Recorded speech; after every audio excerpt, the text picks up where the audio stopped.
Welcome to the Secret Math of Money. This show is meant for entertainment purposes only. I hold no financial certifications or information that is not generally available. No guarantees are stated or implied. It is your money, and you are responsible for any decisions you make regarding it.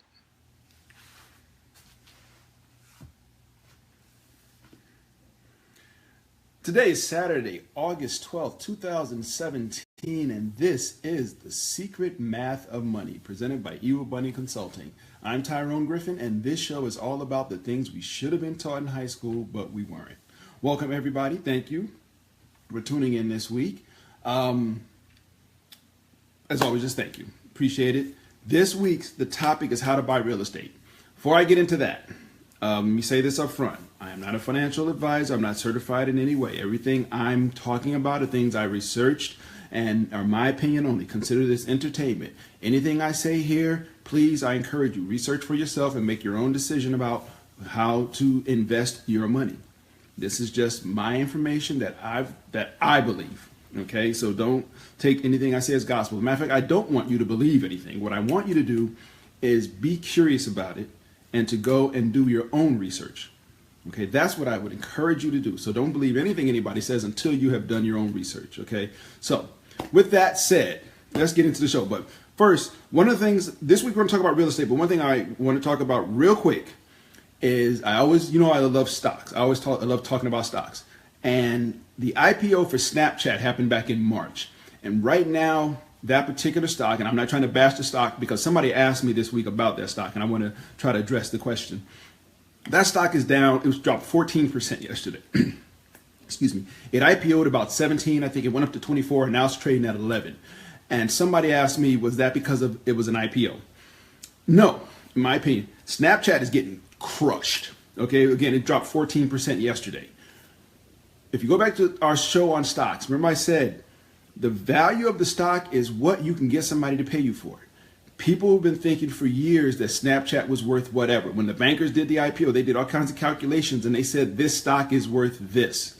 The market says it's worth this. Doesn't matter what the bankers say. The market is this is what the market is. So people who got into that IPO early, if they didn't get out, they've lost a good half of their money. Okay. Again, I'm not bashing the company. I'm just trying to explain what happened. The perception, for whatever reason, of the company is that the value of the stock is here and not here. So again, yesterday it lost 14%, which is like, that's painful. So anyway, somebody asked me this week about that stock, and they asked me, was it because it was an IPO? And I said, no, it doesn't have anything to do with the fact that it was an IPO. It has to do with the fact that the value of the stock, from people's perception, is not what it used to be. Okay. Plain and simple. Enron stock, how much is it worth? Value is what you can get somebody to pay you for something, period. Don't ever forget that. It's about what you can get somebody to pay you for. Forget what the calculations say. The value is only what you can get somebody to pay you. So anyway, with that said, I just want to get that out there.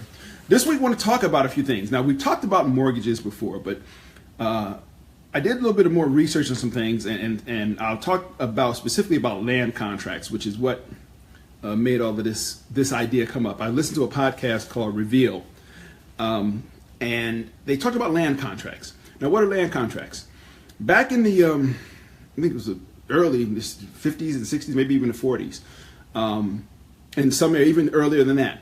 In some parts of the country, it was illegal for people of color to own stock. To own housing, to own real estate. It was illegal. So what they could do was to get into a land contract, which was, well, I don't say it was illegal, but they couldn't get a mortgage. So you get a land contract, which is basically seller financed. So you see a house you want to buy, but for whatever reason, you can't get a mortgage. You can enter into what's called a land contract, where you are paying the seller directly. The seller becomes your bank, and you agree to pay the seller a certain amount of money for X number of years, and at the end of that time period, you own the house. That's what a land contract is. Now, the benefits of a land contract is, again, if you can't get a mortgage for whatever reason, you have bad credit or something else, and you can't get a mortgage, or the banks won't give you a mortgage, which is what was happening in a lot of black communities, you can go and get a land contract and make a deal directly with the seller. That's the benefit to the buyer. The benefit to the seller of a land contract is they can kind of dictate the terms. They can ask for a bigger down payment. They can ask what, they can negotiate the actual terms. Now, and one of the biggest benefits to the seller, if not the biggest benefit to the seller in a land contract, is that if you miss a payment, they can call it a forfeit and keep all your money and you get nothing. Now think about that a minute. You bought a piece of land, you've been paying on it, or house, you've been paying on it for 4 or 5 years, whatever. If you miss one payment, depending on how the contract is written, and this is what happened to a lot of people, you miss one payment and all of a sudden the deal goes away. And now everything you paid up to that point, the seller gets to keep. Okay, but if you want to then buy the house, you have to start a whole new contract. One missed payment. So you can imagine what was happening to a lot of people, particularly people of color. They would pay on a house for years and years and years, and for whatever reason miss one payment, and all of a sudden they have nothing. Okay, the reason, and again, I was listening to the Reveal podcast. They were talking about how land contracts are suddenly becoming in vogue again. I will not give you any financial advice because I'm not any kind of certified financial advisor. But me personally, I cannot see a scenario where I would actively and intentionally enter into a land contract. On either side, actually. I don't want to deal with that. But as a buyer, I cannot see a scenario where I would intentionally enter into a land contract, if for no other reason, just that piece of, if I miss a payment, it all goes away. That's scary. And it happens to a lot of people where you pay on it for years or months or whatever, and you miss a payment or you're late with a payment, and depending on how that contract is written, you get nothing. Your contract goes away and you get nothing. So you have to start all over again. So that is the one thing about this contract, about a land contract, that made me think about all of these different things in this realm. So that's a land contract. Again, you decide for yourself if it's something that you want to enter into. I encourage you, with any kind of real estate contract that you enter into, that you consult a lawyer and a real estate agent probably as well. You consult somebody and see, so you understand what you're entering into. Okay, so that's what a land contract is. Again, they're in vogue. I think it was in Detroit, I think was the city that they talked about, where all of a sudden a lot of people are can't get property for whatever reason, and they're entering into these land contracts, and it's not going to be pretty. And I think, and I'm trying to remember exactly how the podcast said, but basically people are starting to invest in these things. Companies that are writing land contracts on a lot of their land. They went and found a lot of foreclosed property. They bought it up for dirt cheap. They're writing land contracts on it, and then people are investing in them. Think about an investment. Any investment you do, and you expect a certain return, there's a reason that return is going to come in, and not just land and anything. Somebody's got to pay for that return. And if they know they're paying for it up front, that's one thing. If they're getting snookered into it, that's a whole different issue. So anyway, you make a decision for yourself what you want to do. But for me personally, I just don't see a scenario where I would enter into one of these contracts. Next thing I want to talk about are, people heard the term quit claim. So what's a quit claim? A quit claim is basically you assign your ownership in a particular piece of property to someone else. Quit claims, reading up, it's just weird to me. But yeah, if you own a piece of property, you can say, here, I'm quit claiming it over to you. You assign the deed, but if there's any financial obligations to that property, like a mortgage, you keep that. So I think this is something usually what people do when they have,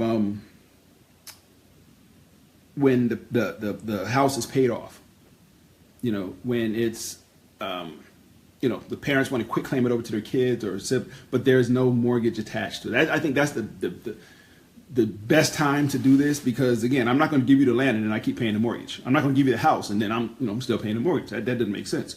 So quitclaim, real simple, is just assigning your ownership rights. Now, here's the thing. If you're in a situation where there are 2 or 3 people that own a piece of property together, and one of them quitclaims their ownership to somebody else, if they try to say, well, they're going to quitclaim the whole thing, not just their piece, then there's no transaction.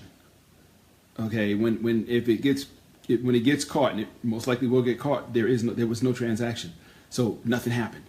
You can only quitclaim the ownership that you legally own, that you have in a piece of property. Quitclaims, I don't hear about them too often, but sometimes people do them. So that's what a quitclaim is. Let's talk about land leases.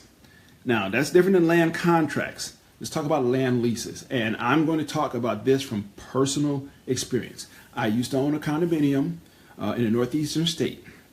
And I was headed to homeowners association, so I knew everything going on. We had what was called a land lease. We owned the buildings, the structure, the condominium complex. We owned the buildings. We were leasing the land underneath.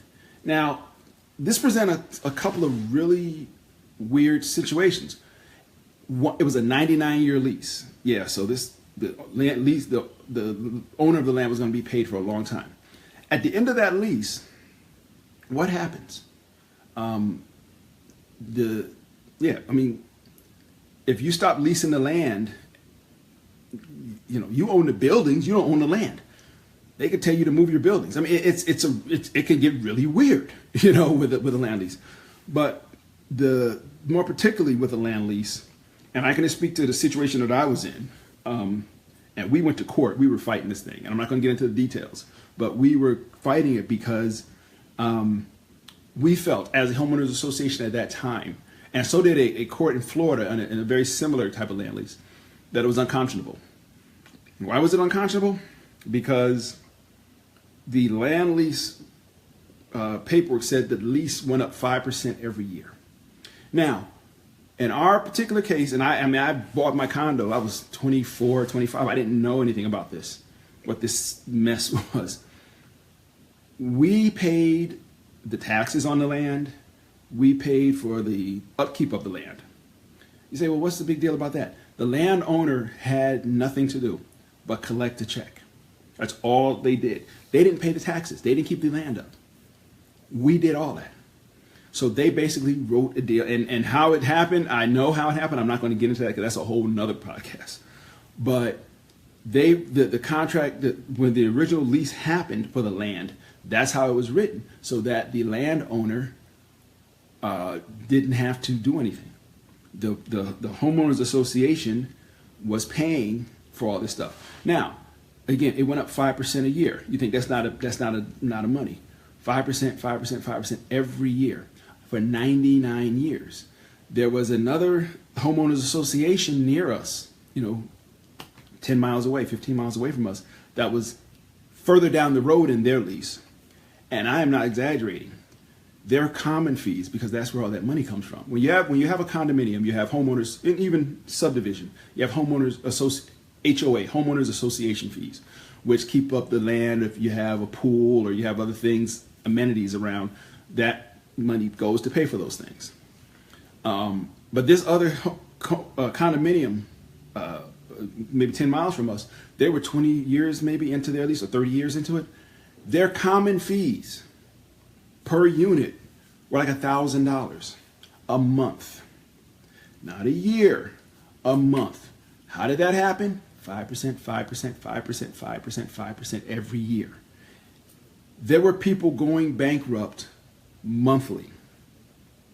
Every month they were going bankrupt because they couldn't afford to live in their condominium.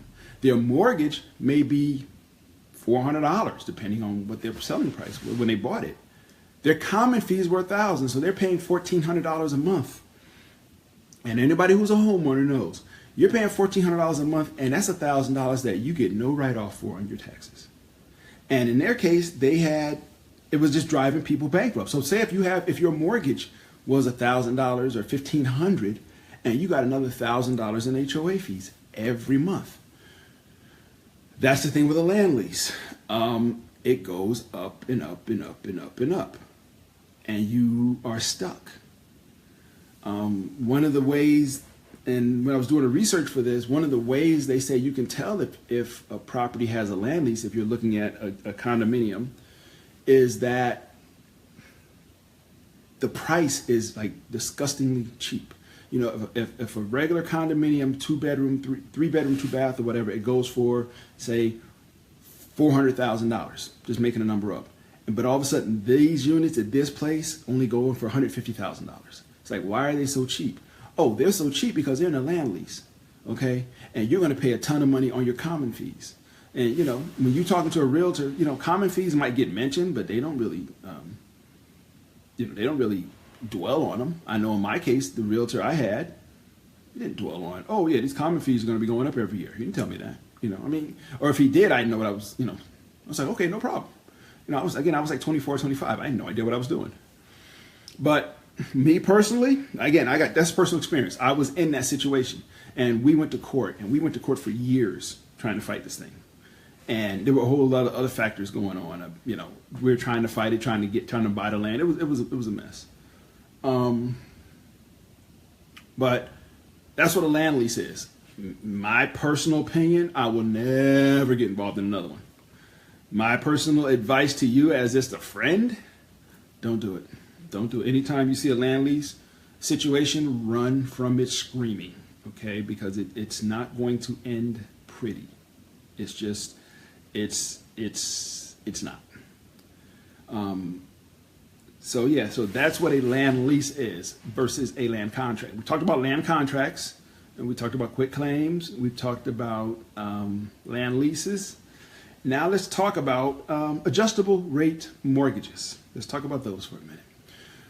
What's an adjustable rate mortgage? And I forgive me if you know this, but I figured let me start on the baseline and work my way up, just in case somebody doesn't understand the difference between an adjustable rate mortgage and a regular fixed rate mortgage. Adjustable rate mortgage is just that. The rate adjusts. Now, what do you mean, Tyrone, that the rate adjusts? I'm glad you asked. The rate, you might say, for example, right now the going rate on mortgages might be like 4.3%. On an adjustable rate mortgage, that's on a fixed mortgage, just making numbers up. On an adjustable rate mortgage, you might pay 2%, okay, instead of 4%. So your payment will be lower. Well, that's a great thing, right? No, because at some point, either 5 years down the road, 10 years down the road, 7 years down the road, 204 months down the road, some other, you know, whatever scenario they make up, that rate will adjust up. So instead of on a regular mortgage, you just pay the same thing every year. On an adjustable rate, you go here, but it wrenches up. And you could end up paying more than a fixed rate mortgage on an adjustable rate mortgage because it adjusts based on, it could say, well, every year we'll go up 2%, or they can say we're going to, the London Interbank offer rate, LIBOR, anything. It could be based on anything, but the rate will adjust. Now, what happens when the rate adjusts? The payment adjusts. A couple of months ago, I talked about the financial crisis of 2007, and I said in that show that the financial crisis was driven by mortgages, by people having adjustable rate mortgages.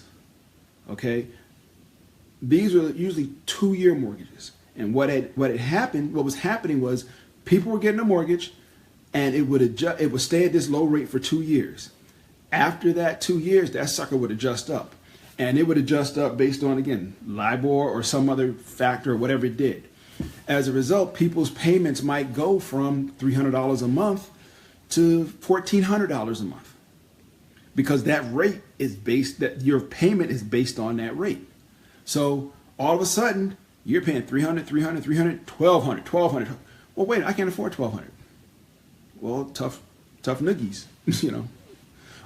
But that's what an adjustable rate mortgage is. It will start, adjustable rate mortgage starts at a lower rate than a fixed rate mortgage, but it rises. And what happened in 2007, one of the things that the catalyst for that whole fiasco was that people bought these 2-year adjustable rate mortgages.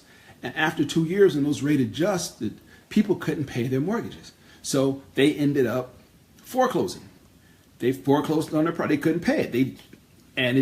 It was a domino effect. And if you go back and listen to that show, you see how the mortgages defaulted. Well, by the time the mortgages defaulted, Wall Street had already bought into them and thought they were good, valid, strong mortgages. And then the bottom fell out. When the bottom fell out, because they had taken these mortgages and borrowed against them, used them as collateral, all of a sudden their collateral went away. Well, when that collateral went away, then they had to come back and find the money to fund what they don't have anymore. On top of that, people had bet that those mortgages would fall. They would fail. Yeah, it was crazy. Go listen to that show. I tried to break it all down as simple as I could. It was back in March or April, I think. But it's the 2007 financial crisis explained, and it's 37 minutes long. And I mean, it's fascinating. I think that podcast is fascinating, but the story of what happened is very fascinating. And when you realize what the story is, then you're just like, wow, this was a cluster. But anyway, so an adjustable rate mortgage, that's what it is. It starts low and the rate adjusts up. Now, why would somebody buy an adjustable rate mortgage? I'm glad you asked. It's a gamble. Obviously, it's a gamble. But why would somebody gamble like that? People would gamble that way for a couple of reasons. One big reason people would take that gamble is they're not going to be in a house long. Say if you know you're going to be in a house you expect to only be in a house for 5 years. So you get a 5-year adjustable rate mortgage and you pay this lower interest rate for those 5 years. And then at the end of that 5 years, your rate jumps up. But hey, at the end of that 5 years, you move. So you ended up, for that time you were in the house, you paid a low rate. That's a really cool reason to do it, because you pay a low rate for those 5 years and you're not expecting to stay in that house anyway. And you say, well, I'll sell it. The real estate, the prices will be higher, and I'll sell it, and I'll move on. It's a risk, because what happens if, for whatever reason, you can't move out of that house? If you were expecting a job situation where, okay, I'm going to be here for 5 years and then I'm going to move on, and at the end of 4 years, they're like, yeah, we canceled that program. You're not moving. You're going to stay here. What do? Because now you're in this thing where you got this house that you're stuck. So you just refinance. Okay, but what are the rates now? Now you refinance into a fixed mortgage and you don't know what that rate's going to be higher. Okay, you're taking a chance. That's one good reason, but again, it is a chance. You're taking a heck of a chance that interest rates, that a lot of things will happen, that you will be able to move in 5 years. There are interest-only mortgages, and I'm getting off on a tangent for a minute here. Interest-only mortgages. Process that a minute. You pay nothing but interest for X number of years. At the end of that time period, you start paying, you have a balloon payment or bubble payment, and you start paying principal. So you're basically paying rent. Okay, because that's all you're doing. You're paying rent, but you're getting a write-off for paying rent. Okay, but anyway, back to adjustable rate mortgages. So that's the reason, the only reason I can see of somebody buying it is because they expect, for whatever reason or however they plan to do it, they expect that within the time period before that mortgage adjusts to its final rate, that they'll move. If they don't, then they got to figure out how to refinance. They got to figure out how to do something to get out of that rate. Okay, so that's the only reason I could see doing it. But again, you're taking one heck of a chance. Now, fixed rate mortgage is just that. You pay the same payment every month for 30 years. You might get a rate that's higher, yes, than an adjustable rate mortgage, but at least okay, if I budget myself where I can pay this much every month, I never got to worry about it. I'm always going to be paying this much. If you do an adjustable rate mortgage, you can have trouble. Okay, so that's the basic difference in an adjustable rate and a fixed rate. During the financial crisis, and I'm talking about it a little bit more because it was the impetus, the spark that cued all that was mortgages. There were ninja mortgages, no job, no income. You didn't have to prove anything. And what was happening is, if anybody out there who's got a regular mortgage, they crawl, they do a body cavity search with a fine tooth comb with bristles on the side, okay? But these no job, no income, NONJ, or something, no job, no income mortgages, they basically said, okay, I want to buy this house. This house is cost $1 million. Okay, well, to afford that house, you need to be making $247,927.55. And they said, coincidentally, that's exactly how much I make. And the realtor said, good, we're good. And you didn't have to prove it, have to bring any pay stubs and all that kind of stuff. You just, yep, I make that. No job, no income verification. You said you made it. They said good, and they gave you a loan. Think about how crazy that is for a minute. Just let that process a minute. Okay, that's like you go get a job. You go and apply for a job, and the company, you're like, well, you don't ask this question, but in the back of your mind, you're thinking, will this company be around long? I don't want to start working here, and all of a sudden they're gone. And they say, oh, don't worry, nobody's ever heard of us, but we're going to be here for 100 years. I don't see a listing for you in the phone, but don't worry about it. We're good. That's what that kind of mortgage is. It's like, yeah, you said you make it, so we'll believe you. If you watch, one of my favorite movies this year is The Big Short. And if you watch that movie, they talk to a professional dancer, we'll say, who uses a pole in her performance.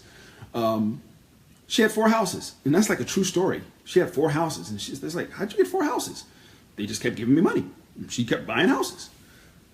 It's, yeah. But anyway, that's the show on mortgages. Got about 3 minutes left. I always can't believe I talk as much as I do. But we talked about land contracts. We talked about quit claiming. We talked about land leases. We talked about adjustable rate mortgages. We talked about fixed rate mortgages. We talked about no job, no income mortgages. As I said at the beginning of the show, I would encourage you. I just wanted to give you this information so you understand what they are. I would encourage you before you enter into any contract regarding real estate that you consult a lawyer and a real estate agent, and both the people that you can trust. Okay. But I encourage you to consult those professionals. They know what they're talking about. Particularly the land contract, the first thing we talked about. Again, I'm only speaking for me. I can't see a scenario where I would ever enter into either side of one of those contracts. That's just me. I just don't see it. But your mileage may vary. You may have a different scenario in life, or different goals in life, or different whatever in life.